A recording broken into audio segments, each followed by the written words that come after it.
श्री स्वामी समर्थ मित्रांनो, तुमच्या घरातील मुलं तुमचं ऐकत नसतील किंवा जर तुमचा नवरा तुमचं ऐकत नसेल, तुमच्या घरी पैशाशी संबंधित समस्या असतील, कोणालाही कोणताही आजार झाला असेल, तर त्यासाठी आजचे खूप सुंदर असे 3 उपाय नक्की करा.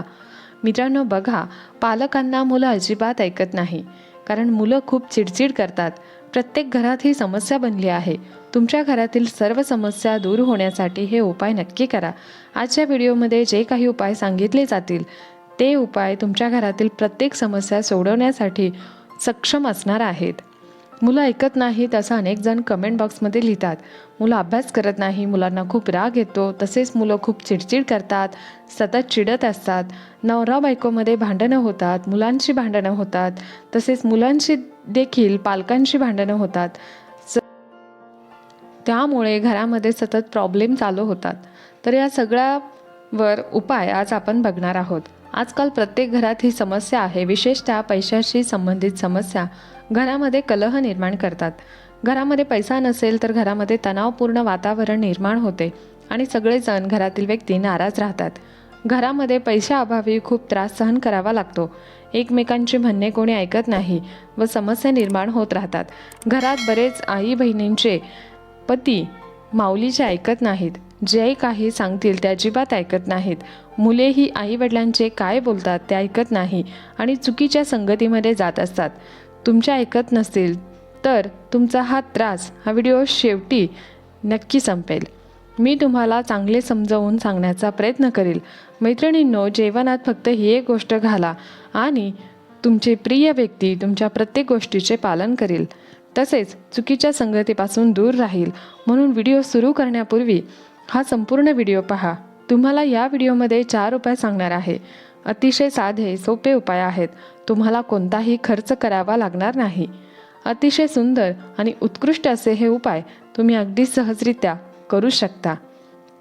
पहिला उपाय म्हणजे पहिली गोष्ट तर काय आहे की कुटुंबामध्ये तुमच्या घरातील लोक, मैत्रिणींनो, हा उपाय तुम्ही करून पाहिला तर तुमच्याबद्दल तर त्यांचं मत बदलेलच, तसेच तुमच्याबद्दल त्यांच्या मनात आदर निर्माण होईल. तुमचं सर्व काही जे बोलाल ते मान्य करतील. दुसरा उपाय पितृदोष दूर करेल.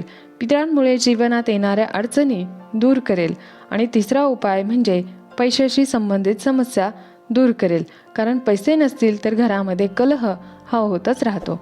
तर पैशासंबंधित समस्यावर मात करण्यासाठी अत्यंत प्रभावशाली असा चौथा उपाय हा रोगापासून देखील आपली मुक्तता करतो.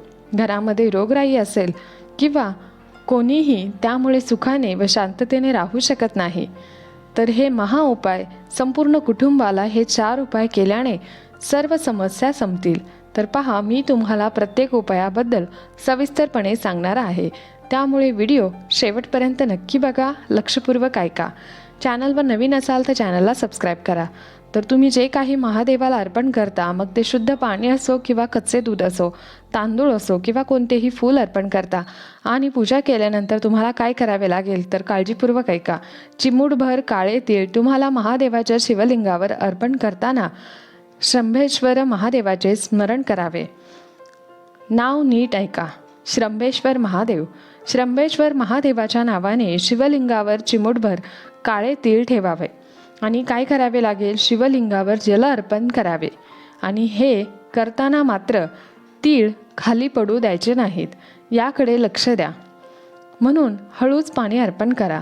श्रंभेश्वर महादेवाचे स्मरण करत ते अर्पण करा व अर्पण केल्यानंतर त्यातून फक्त दोन काळे तीळ काढून हातात घ्या. उचलल्यानंतर तुम्ही महादेवाची अशी प्रार्थना करा की मी हे काळे तीळ औषध म्हणून घेत आहे. माझ्या कुटुंबामध्ये आनंद असू द्या. माझ्या घरातील सर्व समस्या दूर होऊ द्या. माझी मुलं चुकीच्या संगतीत आहेत. माझे पती चुकीच्या संगतीत आहेत. त्यांना वाईट सवयी लागल्या आहेत. अशा सर्व समस्या दूर होऊ द्या. असे मनोभावे प्रार्थना करा. प्रार्थना केल्यानंतर तुम्ही ते काळे तीळ घरी घेऊन या. आत्ता काय करायचे आहे तर हे काळे तीळ त्यांना अन्नामध्ये मिसळून त्या व्यक्तीला खायला द्या. तसेच काळे तीळ तुम्ही चहामध्ये, दुधामध्ये देऊ शकता आणि हे तीळ पाण्यात मिसळून देखील देऊ शकता. हे काळे तीळ कशातही मिसळून द्या. तुमची समस्या काही असो, तुम्हाला कोणतीही अडचण आली तरी श्रंभेश्वर महादेवाच्या नावाने ती नक्कीच निघून जाईल. तरीही समस्या परत कधीच होणार नाही तुमच्या संपूर्ण कुटुंबात. तर दुसरा उपाय आहे तो तुम्हाला शनिवारी करावा लागेल. तुम्हाला खूप छोटे काम करावे लागेल. यामुळे तुमचे पूर्वज तुमच्यावर प्रसन्न आणि समाधानी राहतील. तर काय करायचं आहे, नीट लक्षपूर्वक ऐका. जीवनात पूर्वज सुखी असतील तर कुटुंबात कोणत्याही अडचणी येत नाहीत. उलट ते आपल्याला भरभरून आशीर्वाद देतात. आपली सर्व कामे लवकर होतात. सर्वप्रथम जर जीवनात पैशाची कमतरता असेल आणि कुटुंबात दुःख असेल तर आपल्या घरामध्ये पैसा आला तर आनंद येतो. तुम्हाला काय करावे लागेल की शनिवारी पिंपळाच्या झाडाची पूजा करायची आहे व तुमच्या पितरांना आनंद मिळावा म्हणून काय करावे लागेल तर पहिली गोष्ट काय तर शनिवारी स्टीलच्या भांड्यात शुद्ध पाण्यामध्ये 2 चमचे कच्चे दूध घालून पिंपळाच्या झाडाच्या मुळामध्ये ते अर्पण करायचं आणि ओम महालक्ष्मी नमः, ओम महालक्ष्मी नमः या मंत्राचा सतत जप करायचा. तुमच्या जीवनात महालक्ष्मी वास करते. आता दुसरी गोष्ट म्हणजे पिंपळाच्या झाडात गोल मातीचा दिवा जो आहे तो मोहरीच्या तेलाचा दिवा लावायचा आहे. तुम्ही भगवान विष्णूसाठी गोल मातीचा दिवा लावायचा आहे. तसेच त्याच वेळी तुम्ही पिंपळाच्या झाडाला हात लावा आणि तुमची जी काही इच्छा असेल, जी कोणती मनोकामना असेल ती सांगा. पिंपळाच्या मुळामध्ये मुंग्यांसाठी थोडीशी साखर, गोड साखर तुम्ही ठेवू शकता. साखरदाणे ठेवा, अगदी 1 चमचा ठेवा आणि परत घरी या. यामुळे तुमचे पितर खूप आनंदी होतात. तुमच्या आयुष्यातील सर्व समस्या दूर होतात. पितरांशी संबंधित अनेक समस्या, रोग सर्व काही निघून जातं. घरामधील भांडणं थांबतात व यामुळे घरामध्ये पैसा येऊ लागतो. शनिवारी अशाच प्रकारे फक्त तांदळाचा वापर करायचा आहे. तुम्ही अर्धी वाटी तांदूळ घेऊ शकता. फक्त ते अर्धे घेऊ नका. साबूत असे तांदूळ घ्या. ते तुम्ही खात्री करून घ्या. कच्चा तांदूळ घ्यायचा आहे. तुम्हाला फक्त 1 चिमूटभर काळे तीळ, त्याबरोबर भाताचे धान्य घ्यायचे आहे. धान्य नाही ते कोणत्याही दुकानात कुठेही उपलब्ध होते. कोणत्याही पूजा साहित्याच्या दुकानात सहज उपलब्ध होते. तर काय करावं, 1 वाटी घ्या. 11 वाजेपर्यंत घरातील सर्व लोक जागे आहेत. तोपर्यंत झोपायला जात असल्यामुळे तुम्हाला घरातील प्रवेशद्वाराच्या बाजूला डाव्या बाजूला 1 वाटी ठेवून द्यायची आहे. झाकण ठेवून बाजूला ठेवा. ही वाटी प्रदोष काळात न ठेवता रात्री सर्वजण घरी आल्यावर 11 नंतर सगळे झोपायला गेल्यावर ठेवू शकता. नंतर काय करावे, दुसऱ्या दिवशी सकाळी उठून स्नान वगैरे करून महादेवाच्या मंदिरात जावे लागते.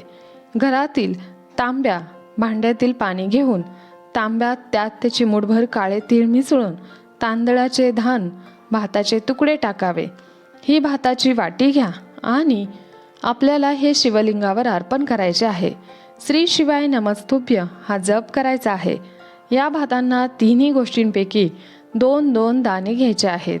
म्हणजे तुम्हाला तांदळाचे 2 दाणे उचलावे लागतील, काळ्या तिळाचे 2 दाणे उचलावे लागतील आणि भाताचे 2 दाणे उचलावे लागतील. हे धान्य तुमच्या घरी घेऊन यायचे आहे. सर्व लाल कपड्यामध्ये बांधून ठेवायचं आहे.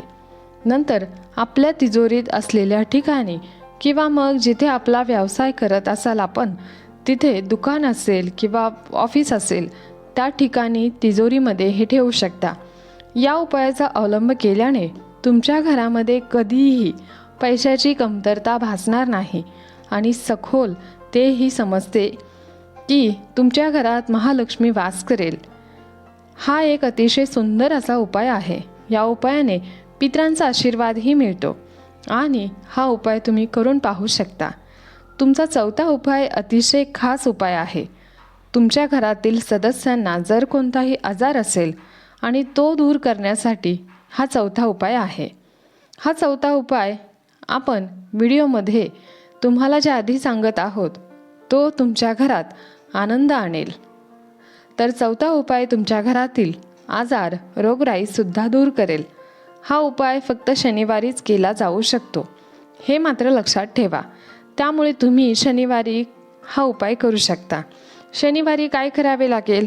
फक्त 5 बेलपत्र घेऊन कोणतेही एक फूल घेऊन ते फूल पांढऱ्या रंगाचे घ्या. मात्र फक्त केतकीचे फूल असू नये, इतर कोणतेही फूल चालेल. फक्त एक पांढरे फूल असावे. 5 बेलपत्राची पाने घ्या. शनिवारी तुम्हाला पाण्याचे भांडे घेऊन पाण्याने भरलेले भांडे घेऊन शंकराच्या मंदिरात जावे लागेल. नंतर तुम्हाला काय करायचं आहे की 5 बेलाची पाने एकावर एक पालती ठेवावी. बघा, बेलपत्र सापडले नाही तर शिवलिंगावर ठेवलेले बेलपत्र देखील तुम्ही या उपायासाठी वापरू शकता. बेलपत्राला शुद्ध पाणी घालून स्वच्छ धुवा.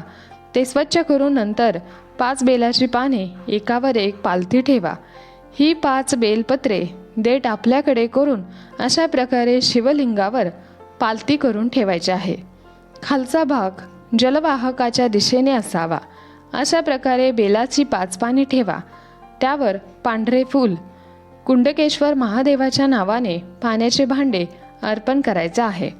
लक्षात ठेवा, कुंडकेश्वर महादेवाचे स्मरण करा. यामुळे तुमच्या घरातील गरिबी नक्की दूर होते आणि आजारपण देखील नक्की दूर होते. तुम्ही शनिवारी नक्की करून पहा. आजच्या व्हिडिओतील 4 उत्तम उपाय तुमच्या घरात नक्कीच आनंद आणतील. तसेच तुम्हाला माहीत आहे की हे उपाय कोणत्याही शनिवारी नक्की करून पहा. तुम्हाला काही समजत नसेल तर कमेंट बॉक्समध्ये नक्की विचारा. हर हर महादेव. श्री स्वामी समर्थ. संपूर्ण व्हिडिओ पाहिल्याबद्दल मनापासून आभारी आहे. तसेच चॅनलवर नवीन असाल तर चॅनलला सबस्क्राईब करा, बेल आयकॉन देखील प्रेस करा आणि कमेंट बॉक्समध्ये हर हर महादेव, श्री स्वामी समर्थ नक्की लिहा. धन्यवाद. श्री स्वामी समर्थ. जय जय स्वामी समर्थ.